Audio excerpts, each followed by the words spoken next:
What's up guys, Chris Kodiak here, and today's video is going to be about where to find clay on Stranded Deep. Now if you're looking for clay, chances are you're trying to build something like the furnace, or the brick station, or the fuel still boiler, all these items which require clay. And if you're running around from island to island on top looking for stuff like where you would find maybe rocks, you probably haven't gotten very lucky finding clay. Now we're going to go over why that is here in a minute, but the first thing you're going to need is a refined pick. So go head over to the crafting menu and look under tools and head on down to refined pick. You're going to notice that you require 2 stone tools, 2 leather straps, and 1 stick. Now if you don't know how to make leather, go head over to my other video about how to use the tanning rack and you should be able to make some leather fairly simply.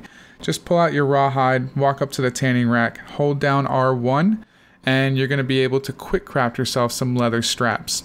Once your leather straps have been quick crafted, go ahead and pull up the quick crafting menu again and go ahead and quick craft yourself a stone pickaxe.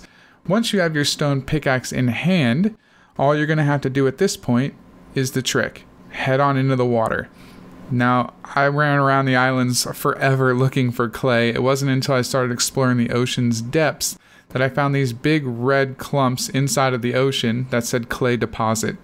And it wasn't until I got my pickaxe that I was able to actually break the clay deposit apart. Once you do that, obviously it breaks into little pieces. Those little pieces then become your clay that you can use to craft whatever requires it. I hope this tutorial was found helpful. If it was, go ahead and give me a like and a subscribe, and I'll be making more videos like this soon. Thanks guys. Deuces.